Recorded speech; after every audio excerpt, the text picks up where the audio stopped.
मेरा हमेशा से यही दुरुस्त कहना है कि पाकिस्तान के तमाम इदारों की तरह जो है इलेक्शन कमीशन और ये डिप्टी कमिश्नर और कमिश्नर, यू नेम इट, जितने भी जो बड़े बड़े ओहदे होते हैं, ये सब के सब पाकिस्तान के मुफाद को फॉलो नहीं करते। ये अपनी जो जमात है, अपना जो कल्ट माफिया है, उसको जो है वो फॉलो करते हैं कि जो रबुआ की इंस्ट्रक्शंस होती हैं वो उसको जो है पाकिस्तान के ऊपर मुसल्लत कर देते हैं। खैर, बहुत अरसे से मैं ये कह रहा हूं कि जनाब पाकिस्तान में जो इलेक्शंस होते हैं ना, असल में मैंने जो उनको नाम दिया हुआ है वो कादियानी इलेक्शन नाम दिया हुआ है। तो इसने ये क्या करते हैं कि देखिए, बैंक वोट तो इनका है नहीं, तो ये हर सियासी जमात को किस तरह से, लोग खुद क्यों नहीं सोचते, ये हर सियासी जमात से रब्ता करके या हर सियासी जमात इनके पास जाके कहती है हमारी मदद करे, जबकि वोट बैंक इनका नहीं है। तो जनाब आली, ये बात को समझना बहुत ज़रूरी है कि जनाब ये बोकस इलेक्शन होते हैं और ये उसी नताइज को पैदा करते हैं जो रबुआ माफिया चाहता है।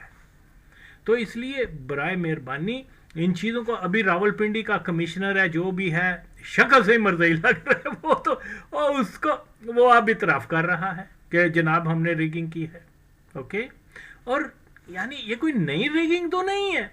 अब आप देखें, इमरान खान की पार्टी जाती है, वो मसरूर को पास कहते हैं कि जी हमें हमारी मदद करें, फॉर व्हाट, जबकि उनका वोट तो है नहीं। ओके, तो ये मदद क्या होती है कि ये जो इंतज़ामी फेवर्स जो होती हैं कैंडिडेट्स को, वो जो भी अफसरान होते हैं, क्योंकि वो कादियानी होते हैं और वो फॉलो करते हैं, अगेन मैं रिपीट कर रहा हूं, वो फॉलो करते हैं अपनी जमात की पॉलिसी को। एक को अगर सीट दिलवानी है गुजरावाले की या लाहौर की या बलूचिस्तान की, तो वो जनाब उसकी फेवर करते हैं, रिगिंग करवाते हैं, और सारी मशीनरी जो है वो कादियानियों के ताबेदार होती है। तो जिसका हुक्म होता है उस कैंडिडेट को वो जिता देते हैं। इसलिए मैं ये कहता हूं कि जिस भी पार्टी को आप वोट देंगे वो जाएगी कहां, जोली में मसरूर की।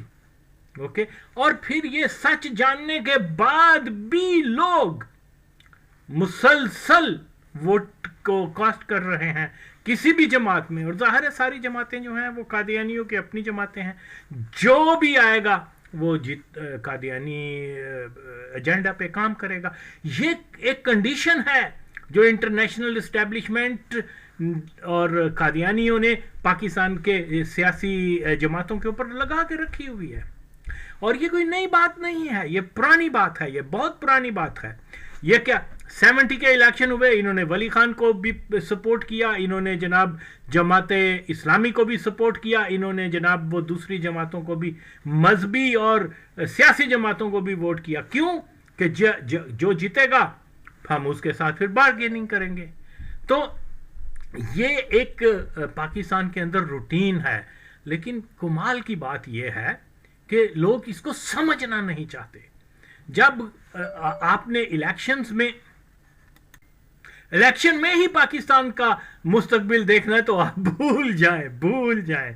तो जनाब आली, ये सारे जो इलेक्शंस होते हैं पाकिस्तान में, वो उनकी तारीख यही है कि उसके अंदर जमात कादियानी वाइटल रोल प्ले करती है, क्योंकि इंतजामिया कादियानियों की होती है। और जनाब एक थानेदार से लेके कमिश्नर और election commissioner, you name it, वो सब के सब एक ही डायरेक्शन पर काम कर रहे हैं, जो डायरेक्शन कादियानी जमात की तरफ से होती है। तो इसमें अवामी मैंडेट की क्या बात करते हैं आप? मिर्जा को कह दें भाई आप इलेक्शन में अरबों रुपए जाया करने की बजाय मिर्जा को कहें हाँ जी हमें नाम बताएं। यानी अगेन मैं ये कहता हूं कि नाक को ये सीधा पकड़ लो ना, why you are wasting your time, your efforts. तो यार ये इतनी बेहिसी है कौम के अंदर।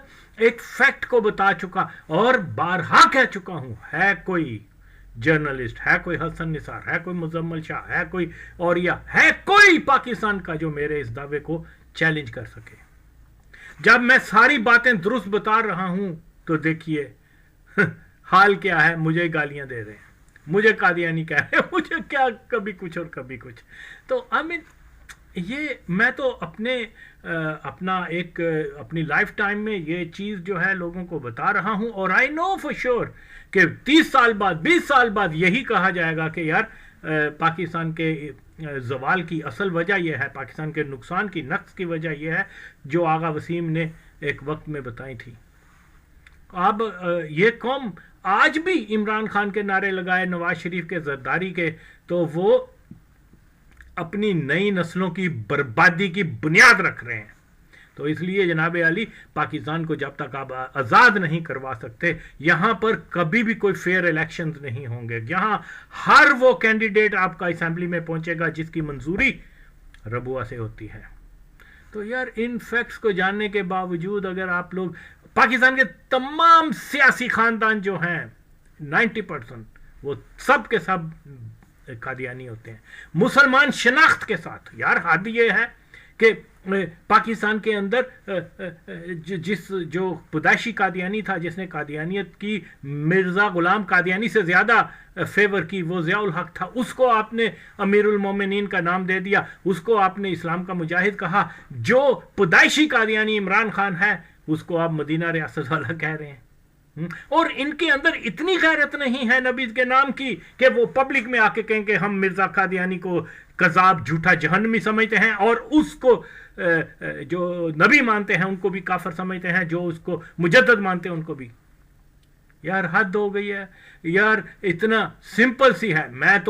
اگر میں عمران خان کی جگہ ہوتا اور میرے اوپر یہ جھوٹا الزام لگا ہوتا، لا الہ الا اللہ محمد رسول اللہ from the very first moment میں نے پبلک میں آ کے کہنا تھا میں مرزا کے اوپر لعنت بھیجتا ہوں. میرے نبی کے مقابل جو کھڑا ہوا ہے میں اس کو رد کرتا ہوں.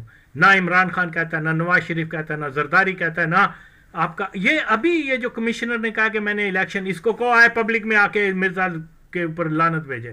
کیونکہ یہ نہیں بات کہ مجھے کسی سے تعصب نہیں ہے، میں صرف اور صرف ان نکات کے اوپر لوگوں کو بتا رہا ہوں جو اوجل ہیں، جس کے اوپر پردہ ڈال دیا گیا ہوا ہے. اب میں I was the first person جس کو یہ ڈسکوری ہوئی کہ عمران خان قادیانی، اور مجھے شوق ہوا، دکھ ہوا. اوکے، لیکن کیونکہ بینگ پاکستانی، بینگ اے مسلم، میرا فرض تھا. اور آج دیکھ لیں، میں نے جولائی 2018 میں میں نے یہ پبلک کی تھی، اگرچہ یہ باتیں مجھے اس کے ضیاء کے عمران کے قادیانی ہونے کے پہلے پتا تھا، لیکن میں سرچ کرتا رہا، ڈھونڈتا رہا. جب سارے ثبوت مجھے مل گئے تو میرے پاس کوئی آپشن نہیں ہے کہ میں اس سچ کو عوام کے سامنے کیوں نہ لاؤں. جس دن عمران خان کو ریموو کیا گیا، میں نے کہا اس کو انہوں نے بچا لیا قادیانی جماعت نے. آج دیکھ لیں پاکستان کا سب سے بڑا، یعنی نالائق ترین سیاستدان جو ہے وہ پاکستان کا آج سب سے بڑا سیاستدان بن گیا ہوا ہے، جس کو نہ ریلیجس، مطلب اس کو تو ہے قادیانی، لیکن بہرحال پھر بھی نہ اس کو دین کا پتہ، نہ اس کو پاکستان کے حالات کا، معروضی حالات کا پتہ، اور نہ ہی وہ انٹرنیشنل پولیٹکس کے اوپر کوئی نظر رکھتا ہے. ایک اچھا سپورٹس مین نو ڈاؤٹ، لیکن اس فیلڈ کے لیے انفٹ. اور میں اس کا سارا قصور جو ہے بے نظیر کو سمجھتا ہوں کہ اس نے ہم نظریاتی لوگوں کو سیاست سے ریموو کر کے ان کے لیے سپیس چھوڑ دی. اگر ہم لوگوں کا اختیار ہوتا، ہم پاکستان میں ہوتے، تو انشاءاللہ تعالی پاکستان میں ایک نظریاتی سیاست، ایک انقلابی سیاست کو فروغ دیتے، جس کا فقدان کرنے میں بے نظیر اتنی ہی شامل ہے جتنا ضیاء الحق تھا. تو جناب عالی، یہ آپ ان امور کے اوپر خدا کے لیے سوچیں. آپ اپنی نسلوں کو قادیانی مافیا سے کیسے بچا سکتے ہیں، اس کے بارے میں سوچیں یار.